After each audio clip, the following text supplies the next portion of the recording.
ढूंढता फिरता हूँ मैं एक बाल अपने आप को। आप ही गोया मुसाफिर, आप ही मंजिल हूँ मैं। खोज किसकी है? किसी और की नहीं, अपनी ही। पाना किसे है? वो बाहर नहीं है, भीतर है। जिसे हम तलाश रहे हैं वो हमारा स्वभाव है। इसलिए यात्रा पद यात्रा नहीं, यात्रा आत्म यात्रा है। यात्रा किसी और तक पहुंचने की नहीं है, यात्रा अपने तक ही पहुंचने की। जो मिला ही हुआ है उसके प्रति जागना है। संपदा खोजनी नहीं है, सिर्फ आंख खोलनी है। ढूंढता फिरता हूँ एक बाल अपने आप को। आप ही गोया मुसाफिर, आप ही मंजिल हूँ मैं। यात्री भी तुम ही हो, यात्रा भी तुम ही हो, यात्रा का लक्ष्य और गंतव्य भी तुम ही हो। इसलिए बिना कहीं जाए भी पहुंचना हो सकता है। जहां बैठे हो वहीं बैठे बैठे भी पहुंचना हो सकता है। जरा भी बिना हिले डुले भी पहुंचना हो सकता है। और जो बाहर खोजने गए वो भटक गए। यात्रा पहले कदम से ही गलत हो गई। जिन्होंने सोचा बाहर है, पहले से ही चूक गए। कहीं जाना नहीं, अपने पास आना है। कहीं खोजना नहीं, अपने भीतर जागना है। और जिसे ये बात समझ में आ गई वो तथाकथित धर्म के जाल से मुक्त हो जाता है। और ध्यान रखना, अधर्म से मुक्त होना कठिन नहीं, धर्म से मुक्त होना कठिन। अधर्म तो अंधेरा जैसा है, दिया जलते ही अपने आप नष्ट हो जाता है। लेकिन तथाकथित धर्म राह पर पड़ी पत्थर की चट्टानों जैसा है, सिर्फ दिए के जलने से ही दूर नहीं हो जाता। और तथाकथित धर्म का बड़ा गहरा जाल प्रत्येक व्यक्ति के पास है। तुम्हें ऐसा व्यक्ति खोजना मुश्किल होगा जो न हिंदू है, न मुसलमान है, न ईसाई है, न जैन है, न बौद्ध है, न सिख है। कोई न कोई जाल पास है। खालिस आदमी खोजना मुश्किल है, और खालिस आदमी ही स्वयं तक आ सकता है। जिसे तुमने धर्म समझा है वो तुम्हारे बाजार का ही हिस्सा है, और जिसे तुमने मंदिर समझा है वो परमात्मा के नाम की दुकान है। कुछ दिन पहले मैं एक कहानी पढ़ता था। एक गांव में एक महाकंजूस था, यहूदी या कहें मारवाड़ी। उसने कभी एक पैसा दान न दिया। गांव में भिखारी भी उसके घर की तरफ नहीं जाते थे। अगर कोई नया भिखारी उसके घर की तरफ जाता तो लोग समझ जाते कि नया भिखारी। जिसको थोड़ा भी पता है वो कभी भीख मांगने उसके द्वार पर न जाएगा। उसने कभी दिया ही नहीं। वो भिखारी से भी कुछ छीन सकता था, देना उसकी आदत न थी। लेकिन एक दिन वो गांव के धर्मगुरु के द्वार पर पहुंचा, यहूदी धर्मगुरु, और उसने कहा कि आज मेरे लिए कुछ प्रार्थना करनी होगी। धर्मगुरु ने सोचा कि अब प्रार्थना करवाने आया है तो कुछ दान करवा लेने का मौका है। लेकिन यहूदी कंजूस भी सोच विचार के ही आया था। पूछा धर्मगुरु ने क्या प्रार्थना करनी है। उस कंजूस ने कहा कि मेरी पत्नी बीमार पड़ी है, मर जाए, ये प्रार्थना कर। धर्मगुरु ने कहा दान क्या दोगे? उस कंजूस ने कहा कि जीवन अगर मांगता तब तो दान मांगना उचित भी था। मौत मांग रहा हूं, इसके लिए भी दान देना पड़े? कुछ तो संकोच करो। वो मौत मांगते संकोच नहीं कर रहा है। कुछ तो थोड़ा ख्याल करो, कुछ तो दया करो। धर्मगुरु ने देखा कि इतना आसान नहीं है मामला। उसने कहा कुछ भी हो, मौत हो कि जीवन हो, प्रार्थना तो तभी हम करेंगे जब कुछ दान हो। उसने कहा अच्छा 1 रुपया दे देंगे। बहुत धर्मगुरु ने जोर डाला तो उसने कहा 2 रुपया दे देंगे।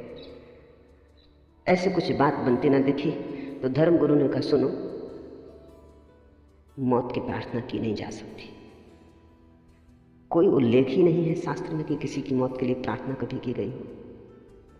परमात्मा से लोग जीवन की प्रार्थना करते हैं, मौत की नहीं। तो मुझे क्षमा करो, ये काम मुझसे ना हो सकेगा। धर्मगुरु ने कहा छोड़ो भी ये बातें कानूनी, 5 रुपये दे सकता हूं। धर्मगुरु बोला कि नहीं, ये हो ही नहीं सकता, प्रार्थना तो जीवन की ही हो सकती है, लेकिन एक तरकीब तुम्हें मैं बता देता हूं, क्योंकि कानून में सब जगह तरकीब तो होती ही है। शास्त्रों में ऐसा कहा है कि अगर कोई आदमी मंदिर को दान का वचन दे और 3 महीने के भीतर दान न दे तो उसकी पत्नी मर जाती, दंड स्वरूप। तो तुम दान की घोषणा कर दो, देने की तो कोई जरूरत ही नहीं है, पत्नी 3 महीने के भीतर मर जाएगी। तो उस महाकंजूस ने कहा जब देना ही नहीं है तो उसने कहा तब ठीक है, तब 1 लाख रुपया दान दे दे। जब देना ही नहीं है, धर्मगुरु ने कहा जब देना ही नहीं तो क्या लाख, क्या 10 लाख? अरे 10 लाख ही कह दो। थोड़ा सा फसाया, क्योंकि कल्पना में भी देना कष्टकर मालूम होता है। उसने कहा 10 लाख ज्यादा हो जाए, पर धर्मगुरु ने कहा जब देना ही नहीं है तो जैसा 1 वैसा 10 लाख। वो बड़े बेमन से राजी हुआ, लौट गया घर। पत्नी मरी तो नहीं, बीमार थी, ठीक हो गई। वो बड़ा चकित हुआ। 3 महीने पूरे हुए, वो वापस आया। उसने कहा कि तो नियम काम नहीं किया। धर्मगुरु ने कहा कि देखो, शास्त्र कहता है दंड स्वरूप, एज ए पनिशमेंट, मगर तुम तो चाहते हो कि पत्नी मर जाए, इसलिए तुम्हें दंड तो ना होगा, ये तो पुरस्कार हो जाए। इसलिए प्रार्थना व्यर्थ गई। अगर तुम सच में ही चाहते हो पत्नी मर जाए, तुम अब ऐसा करो कि जाके बाजार से कुछ हीरे जवाहरात खरीदो, कुछ सुंदर साड़ियां खरीदो, पत्नी को भेंट करो। पत्नी तुम्हारे प्रति इतनी प्रेम से भर जाए और तुम भी इतने प्रेम से भर जाओ कि तुम्हारे प्राण कहने लगे कि नहीं अब मत मार, हे परमात्मा मत मारना। तब वो मारेगा, तभी तो दंड हो सकता, नहीं तो नियम। ये बात जची। पर उसने कहा हीरे जवाहरात मैंने कभी खरीदे नहीं। धर्मगुरु ने कहा क्या हर्ज है, पत्नी तो मर ही जाएगी, तुम बेच देना, थोड़ा लाभ ही भला हो जाए, नुकसान तो क्या हो, चीजों के दाम तो रोज बढ़ते ही जाते। ये बात जची। वो गया, उसने हीरे जवाहरात खरीदे, साड़ियां खरीदी बहुमूल्य, कभी खरीद के घर लाया न था। पत्नी तो हैरान हो गई कि इसमें ऐसा रूपांतरण हुआ। निश्चित ही धर्मगुरु की कृपा से हुआ होगा, मंदिर गया इसीलिए हुआ होगा। उसने भी पहली दफा उसे प्रेम से देखा और पत्नी उसे इतना प्रेम करने लगी कि उस कंजूस को भी पहली दफा एहसास हुआ कि पत्नी तो बड़ी अनूठी है, मैं नाहक ही इसके मरने की प्रार्थना करता था। तब वो डरा। अब उसके मन में यह होने लगा कि कहीं मर न जाए। और 3 महीने करीब होने के पास आ रहे थे और पत्नी बीमार पड़ गई, तो घबराया हुआ पहुंचा धर्मगुरु के पास। उसने कहा ये तो मुसीबत हो गई, नियम काम करता मालूम पड़ रहा है, पत्नी बीमार पड़ गई, अब कैसे बचाएं उसे। धर्मगुरु ने कहा कि वो जो 10 लाख दान दिया था वो दान दे दो, अब तो बचने का और कोई उपाय नहीं। जिनको तुम मंदिर कह रहे हो वो तुम्हारे ही दुकान के आसपास बड़ी दुकानें हैं, वहां भी व्यापार के वही नियम काम कर रहे हैं। धर्मगुरु तुम्हारे तुमसे भिन्न नहीं हो भी नहीं सकते, नहीं तो तुम्हारे धर्मगुरु कैसे होंगे। तुम्हारे धर्मगुरु होने के लिए तुम्हारे जैसा ही होना जरूरी है। तुम्हारा ही गणित, तुम्हारा ही हिसाब, तुम्हारे ही मन का व्यवसाय, तुम्हारा मंदिर तुम्हारे जैसा है। ध्यान रखना, तुम्हारा मंदिर तुम्हारा है, परमात्मा का नहीं। तुमने ही बनाया है और तुमने जो मूर्ति स्थापित की है वो तुम्हारी ही मूर्ति होगी। परमात्मा की तो मूर्ति का तुम्हें पता भी कहाँ। और तुम जिस मूर्ति के सामने झुके हो वो अपनी ही धारणाओं के सामने झुकना है। परमात्मा की कोई मूर्ति बनानी जरूरी नहीं, क्योंकि वो तो तुम में मूर्तिमान हुआ है। तुम्हें कहीं बाहर झुकने का सवाल नहीं, भीतर झुकने की कला आ जाए। ध्यान रखना, किसी के सामने भी झुकने का सवाल नहीं है, बस झुकने की कला आ जाए, झुकना तुम्हारा स्वभाव बन जाए। जिस दिन भी तुम भीतर झुकोगे, तुम पाओगे मंदिर के सामने खड़े हो। जिस दिन भी भीतर तुम्हारी अकड़ टूटेगी, अहंकार गिरेगा, तुम पाओगे ये चिन्हमय मंदिर तो सदा से भीतर था, मैं मृण्मय मंदिरों में खोजता था, आदमी के बनाए घरों में पुकार रहा था, और जिसे मैं खोज रहा था वो मेरे भीतर सदा मौजूद था। ढूंढता फिरता हूँ एक बाल अपने आप को, आप ही गोया मुसाफिर, आप ही मंजिल हूँ मैं। तुम ही हो भगवान और तुम ही हो भक्त, तुम ही हो पूजा, पुजारी, पूज्य। और जब तक तुम्हें ये बात स्मरण ना आ जाए, तब तक तुम भटकते ही रहोगे। इसलिए बुद्ध न तो परमात्मा की बात करते हैं, न प्रार्थना की बात करते हैं, बुद्ध केवल ध्यान की बात करते हैं। अब प्रमाद, प्रमाद में मत लगे रहो, काम रति का गुणगान मत करो। प्रमाद रहित व ध्यान में लगा पुरुष विपुल सुख को प्राप्त होता है। एक एक शब्द समझ लेने जैसा है। प्रमाद में मत लगे रहो। जैसे तुम जी रहे हो वो जीवन प्रमाद का है, प्रमाद का अर्थात मूर्छा का, वो जीवन तंद्रा का है। कभी कभी तुम भी जागते हो तो तुम्हें भी लगता है तुम व्यर्थ ही जी रहे हो। ऐसा आदमी खोजना मुश्किल है जिसे कभी कभी झलक ना आती हो कि मैं क्या व्यर्थ जी रहा हूँ। किसी दिन सुबह उठ के ऐसा लगता हो क्या सार है इसमें। रोज उठता हूँ, रोज जागता हूँ, दौड़ता हूँ, बाजार है, दौड़ धूप है, आपाधापी है, कमाना है, सांझ फिर सो जाना है, फिर सुबह उठाना। सुबह होती, शाम होती, उम्र यूं ही तमाम होती, लेकिन किस लिए, क्या प्रयोजन है इस सबका। एक दिन ऐसे ही दौड़ते दौड़ते राह में गिर जाऊंगा, धूल धूल से मिल जाएगी। क्या परिणाम होगा इस सब यात्रा का। और तुम कोई पहले नहीं हो। तुम जिस धूल पर चल रहे हो वो न मालूम कितने लोगों को अपने में समा चुकी। तुम जिसे रास्ता कहते हो वहां कितने लोगों का मरघट नहीं बन गया। थोड़े गौर से अपनी चारों तरफ देखो तो दिखाई पड़ेगा आग बुझी हुई इधर, टूटी हुई तनाव उधर। क्या खबर इस मुकाम से गुजरे हैं कितने कारवां। जरा गौर से देखो अपने चारों तरफ, आग बुझी हुई इधर, टूटी हुई तनाव उधर, कितने खंडर पड़े। कहीं आग बुझी पड़ी, जैसे किसी ने कभी जल्दी थोड़े ही समय पहले रोटी बनाई हो, चीजें टूटी फूटी पड़ी, कोई गुजरा है। क्या खबर इस मुकाम से गुजरे हैं कितने कारवां, कितने लोग, कितने यात्री इस मुकाम से गुजर चुके और खो गए। उनका कोई चिन्ह भी खोजे नहीं मिलता। ऐसे ही तुम भी खो जाओगे।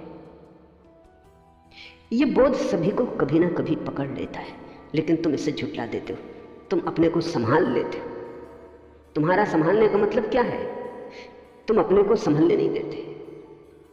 जब कभी संभलने का क्षण आता है तुम फिर अपने पुराने ढांचे में लग जाते हो। दौड़ के दुकान पर पहुंच जाते हो, या रेडियो खोल लेते हो, या अखबार पढ़ने लगते हो, या किसी से बातचीत करने में लग जाते हो। घबराहट होती है कि ये क्षण खतरनाक हो सकते, क्योंकि इन्हीं क्षणों में वैराग्य जन्मता है, इन्हीं क्षणों में संन्यास का जन्म होता है। तुम यहां वहां उलझा लेते हो ताकि ये खतरनाक बातें तुम्हें दिखाई ना पड़े। तुम किसी झूठ में तल्लीन हो जाते। सत्य अगर जगाने को तुम्हारे पास भी आता है तो तुम करवट ले लेते हो, फिर नई नींद में खो जाते हो। ऐसा आदमी तो खोजना ही मुश्किल है जिसको कभी ना कभी ये दिखाई ना पड़ता हो ये सब व्यर्थ है जो मैं कर रहा हूं। लेकिन फिर भी आदमी वही किए चला जाता है जो व्यर्थ दिखाई पड़ता है। प्रकाश के किन्हीं क्षणों में, ज्योतिर्मय चैतन्य की किसी अवस्था में जब सब व्यर्थ दिखाई पड़ता है, तब फिर तुम कैसे अंधेरे में उतर आते हो बार बार। इसे बुद्ध प्रमाद कहते हैं। प्रमाद का अर्थ है जानते हो, फिर भी जो जानते हो उसके विपरीत जीते हो। जानते हो आग में हाथ डालने से हाथ जलेगा, फिर डालते हो। पुराने घाव भी नहीं मिट पाते हो, फिर हाथ डाल देते हो। निश्चित ही तुम होश में नहीं हो सकते, बेहोश हो, कोई बड़ी गहरी तंद्रा में जी रहे हो। प्रमाद में मत लगे रहो। ये जो कभी कभी प्रकाश के क्षण तुम्हारे जीवन में आते हैं, इनको सहारा दो, सहयोग दो, इनको घना करो, इनको पुकारो, इनकी प्रार्थना करो, इनका स्वागत करो। इनको संभालो अपने भीतर, इनको संजो, क्योंकि इनसे बड़ी कोई संपदा नहीं। और अगर तुम इनके साथ सहयोग करो, स्वागत करो, इन्हें स्वीकार करो, अंगीकार करो, तो ये क्षण बढ़ते जाएंगे। इन क्षणों के बढ़ते जाने का नाम ही ध्यान। ध्यान का अर्थ है जागा हुआ चित्त,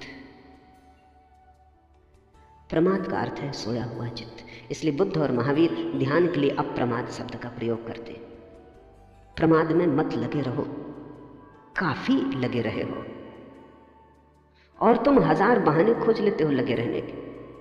तुम कहते हो अभी बच्चे बड़े हो रहे, तुम कहते हो अभी तो महत्वाकांक्षा के दिन थोड़ा और कमा लो, तुम कहते हो अभी तो जवान हो। ये धर्म और वैराग्य ये तो बुढ़ापे की बात है। एक युवक को मैंने संन्यास दिया, उसका बूढ़ा बाप आ गया। बूढ़े बाप की उम्र होगी कोई 70-75। उसने कहा आप भी क्या अन्याय कर रहे, जवान आदमी को संन्यास देते। शास्त्रों में तो कहा है कि संन्यास तो अंत में लेने की बात है। मैंने कहा छोड़ो, तुम्हारे लड़के का संन्यास वापस ले लेंगे, तुम संन्यास लेने को तैयार हो? तुम तो 75 वर्ष के हुए, कब आखिर आएगा? वो आदमी मुस्कुराने लगा। उसने कहा आपकी बात ठीक है, लेकिन अभी बहुत दूसरे काम भी हैं, अभी दूसरी उलझने भी हैं। तो मैंने कहा कि इस लड़के का मैं संन्यास वापस ले सकता हूं अगर तुम संन्यास लेने को तैयार हो। तुमने ही कहा, मगर वो आदमी सिर्फ तर्क दे रहा था लड़के को संन्यास से बचाने को, खुद संन्यास लेने के लिए वो तर्क काम का नहीं था। लोग जवान रहते हैं तब कहते हैं अभी तो जवान है, और जब बूढ़े हो जाते हैं तब वो कहते हैं अब तो बूढ़े हो गए। जब कश्ती साबितो सालिम थी, साहिल की तमन्ना किसको थी? अब ऐसी शिकस्ता कश्ती पर साहिल की तमन्ना कौन करे? जब नाव जवान थी, जब कश्ती साबितो सालिम थी, साहिल की तमन्ना किसको थी? तब कौन फिक्र करता था किनारे की, कौन आकांक्षा करता था किनारे की? तब तो तूफानों से जूझ लेने का मन था। जब कश्ती साबितो सालिम थी, साहिल की तमन्ना किसको थी? अब ऐसी शिकस्ता कश्ती पर अब बुढ़ापा आ गया, अब नाव जरा जीर्ण हो गई। अब ऐसी शिकस्ता कश्ती पर साहिल की तमन्ना कौन करे? प्रमाद से भरा चित्त अपने सोने के लिए उपाय ही खोजता रहता है। जवान हो तब कहता है अभी जवान है, बूढ़ा हो जाए तो कहता अब बूढ़े हो गए, अब क्या कर सकेंगे?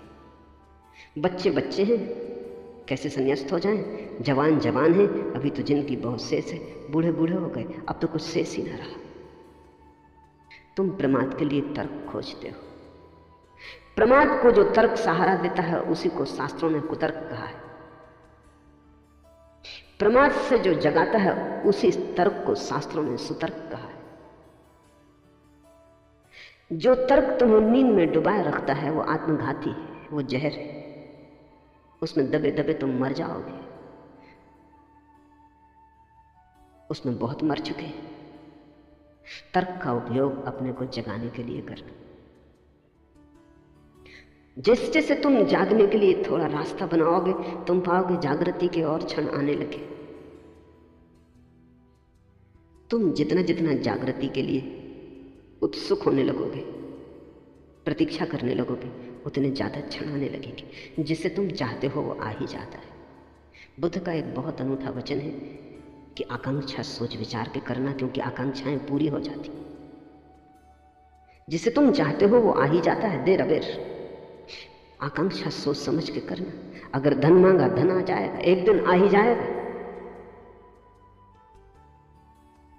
अगर पद मांगा पद आ जाएगा, एक दिन आ ही जाएगा। क्योंकि आदमी जो चाहता है धीरे धीरे उस तरफ खिंचता चला जाता है। जिसकी आकांक्षा होती है उसका प्रयास भी होने लगता है, जिसका प्रयास होता है उसकी प्राप्ति भी होने लगती है।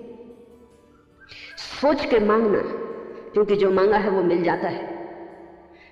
विचार के मांगना, नहीं तो पछताओगे, नहीं तो रोओगे, क्योंकि इतने दिन मांगने में गए, इतने दिन जो मांगा उसको इकट्ठा करने में गए, अब वो मिल गया और कुछ भी नहीं मिला, कुछ और मांग लिया होता। प्रमाद में मत लगे रहो। पूरी जिंदगी जिसे तुम जिंदगी कहते हो एक गहरी नींद है। जिसमें तुम करते बहुत हो, होता कुछ भी नहीं, चलते बहुत हो, पहुंचते कहीं भी नहीं, जिसमें तुम सिर्फ मरते हो, जीते नहीं। कामरति का मत गुणगान करो, मत गुणगान करो वासना का, क्योंकि जितना तुम गुणगान करते हो अपने ही गुणगान से प्रभावित होते चले जाते हो। आदमी आत्म सम्मोहन में गिरता है। तुमने कभी सोचा, तुम जिस चीज का गुणगान करते हो वही चीज तुम्हारे मन में समाने लगती। गुणगान तुम्हारा ही तुम ही को प्रभावित कर जाता है। बुद्ध और महावीर दोनों ने कहा है, काम कथा मत सुनो,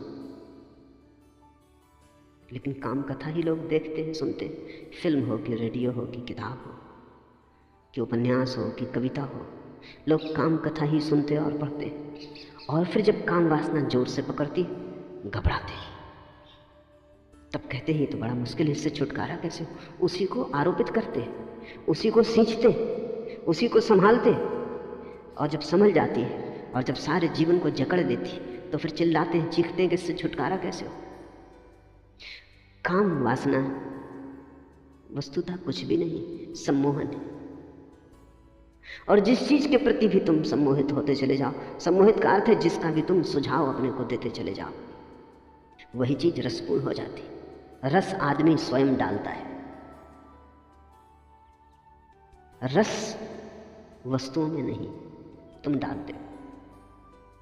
इसलिए प्रत्येक संस्कृति, प्रत्येक सभ्यता अलग अलग तरह की चीजों में उत्सुक हो जाती है, पर जिसमें उत्सुक हो जाती है उसी में सौंदर्य और काम वासना का जन्म हो जाता है। हजारों संस्कृतियां जमीन पर रही, उन्होंने अलग अलग चीजों में सौंदर्य देख लिया है। जिसमें सौंदर्य देखना चाहा वहीं दिखाई पड़ गया है। बुद्ध कहते हैं, कामरति का मत गुणगान करो, रुको, सोचो, क्योंकि जिस चीज का भी तुम गुणगान करोगे तुम उस तरफ अनजाने आकर्षित होते चले जाओगे।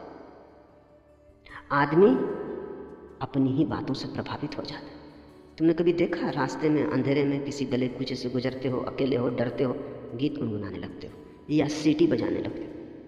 क्या फायदा सीटी बजाने से? तुम्हारी सीटी कोई, इससे कुछ साथ न हो जाएगा, लेकिन अपनी ही सीटी की आवाज़ सुन के हिम्मत बढ़ जाती, जैसे कि अकेले नहीं। गाना गुनगुनाने लगते हो, अपने ही गाने की गर्मी शरीर में आ जाती, लगता है जैसे अकेले नहीं।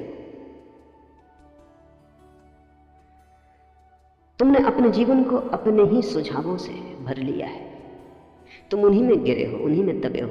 तुम्हारा सुझाव ही तुम्हारा संसार है, तुम्हारा आत्मसम्मोहन, ऑटो हिप्नोसिस ही तुम्हारा संसार है। और जब बुद्ध या शंकर कहते हैं संसार माया है, तो तुम ये मत समझना कि इन वृक्षों चांद तारों के संबंध में कह रहे हैं, वो उस संसार के संबंध में कह रहे हैं जो तुमने अपने चारों तरफ खड़ा कर लिया है, जिसको तुमने ही अपने सपनों में रंग लिया है, जिसके रंग तुम्हारे मन के दिए हुए हैं। ये संसार तो बड़ा सत्य है, लेकिन इस संसार का तो तुम्हें पता ही नहीं। तुम्हें तो वही दिखाई पड़ता है जो तुम देखना चाहते हो, तुम्हें तो वही दिखाई पड़ता है जिसकी तुम कामना करते हो। पूरी मनुष्य जाति कामरति के गुणगान में पागल हुई जा रही। तुम्हारे कवि 100 में से 99% काम वासना का गुणगान करते, तुम्हारे उपन्यासकार काम वासना के शास्त्र लिखते, तुम्हारे फिल्म निर्माता काम वासना की फिल्में बनाते। हर चीज काम वासना के आसपास घूम रही। अगर कार भी बेचनी हो तो एक नग्न स्त्री को या सुंदर स्त्री को उसके पास खड़ा करना पड़ता। कार नहीं बिकती, सुंदर स्त्री बिकती। कुछ भी बेचना हो, दंत मंजन बेचना हो कि टूथपेस्ट बेचना हो, तो एक स्त्री के हंसते हुए दांत दिखाई पड़ने चाहिए, वो दांत बिकते। कुछ भी, छोटी सी चीज से लेकर बड़ी चीज तक, सारे बाजार में काम वासना बिकती। और फिर तुम राम को पाना चाहते हो, मुश्किल में पड़ जाते हो, अपना ही दलदल खड़ा कर लेते हो, उसमें खुद ही उलझ गए हो। बुद्ध कहते हैं कामरति का मत गुणगान करो, क्योंकि वो गुणगान तुम्हें सुलाएगा, वो लौरी बन जाएगा और तुम प्रमाद में डूब जाओगे। अगर गुणगान ही करना है तो निर्वाण का करो, मोक्ष की चर्चा करो। अगर गुणगान ही करना है तो सत्य का करो, सपनों का नहीं। लेकिन सत्य को सुनने को कौन आता है? सत्य का गुणगान सुनने की किसको इच्छा है? सत्य की बात ही सुन के कड़वी लगती है, क्योंकि सत्य तुम्हारे सपनों को तोड़ता है। सत्य दुश्मन जैसा मालूम पड़ता है। इसलिए तो बुद्धों को हम पत्थर मारते हैं, जीसस को सूली पे लटका देते हैं, सुकरात को जहर पिला देते हैं। हम बर्दाश्त नहीं करते इन लोगों को। ये खतरनाक है। हम मजे से सो रहे हैं और गहरी नींद ले रहे हैं और बड़े मधुर सपनों में डूबे, और ये नासमझ आके जगाने लगते कि जागो, सुबह हो गई। जैसे सर्दी की रात, अगर तुमने किसी को कहा है सुबह उठा देना, हालांकि तुमने ही कहा है, लेकिन सुबह जब वो तुम्हें उठाता है तो मन में नाराजगी आती कि ये दुष्ट आ गया, कहा तुम्ही ने था। तो जब साधारण सर्दी की रात में सुबह उठने में ऐसी कठिनाई हो जाती, लोग अलार्म घड़ी को उठा के पटक देते। अलार्म घड़ी का क्या कसूर है? तुम्ही ने भरा था अलार्म, तुम्ही ने बिस्तर के पास रखी थी। तो तुम सोचो, जब जन्मों जन्मों के जीवन की तंद्रा के बाद कोई बुद्ध पुरुष से तुम्हारा सौभाग्य से मिलना हो जाता, तो तुम्हें दुर्भाग्य ही मालूम पड़ता है कि ये कहाँ की मुसीबत हो गई। चुपचाप मजे से सपना लिए जा रहे थे, एक करवट और लेते, थोड़ा और सो लेते। ध्यान रखो, अगर तुम बुद्ध पुरुषों की वाणी भी सुनते रहो तो भी धीरे धीरे तुम पाओगे तुम्हारे आसपास जो झूठ का एक जाल था वो खिसकना शुरू हो गया। सत्य की एक किरण भी गहन से गहन अंधेरे को तोड़ने में समर्थ है। छोटी सी किरण, जन्मों का अंधेरा भी टूट जाता है। प्रमाद में मत लगे रहो, कामरति का मत गुणगान करो। प्रमाद रहित व ध्यान में लगा पुरुष विपुल सुख को प्राप्त होता है। एक ही सुख है और वो सुख है स्वयं में रमण। एक ही सुख है, वो सुख दूसरे में रमण का नहीं। काम वासना का सार है दूसरे में सुख की आशा।